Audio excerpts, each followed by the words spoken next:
আল্লাহ বলছেন মানুষের মধ্যে কিছু মানুষ আছে, সবাই না, ওয়া মিনান নাস, মানুষের মধ্যে কিছু মানুষ আছে যারা কিনা মাইয়াশরি নাফসাহু ইবতিগা মারদাতিল্লাহ, যেই মানুষগুলো আল্লাহ পাকের সন্তুষ্টির জন্য তাদের নফসটাকে বিক্রি করে দিয়েছে।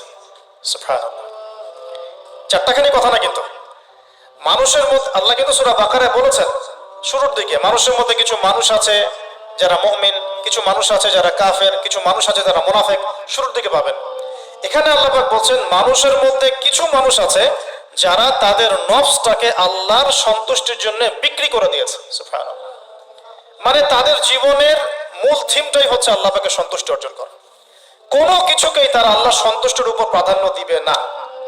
যদি কোটি টাকার অফার আসে হারাম, সে সেটা রিজেক্ট করবে, আল্লাহ নারাজ হবে। একটা সুন্দরী মেয়ে যদি জেনার অফার করে, সে রিজেক্ট করবে, কারণ সে আল্লাহকে ভয় করে।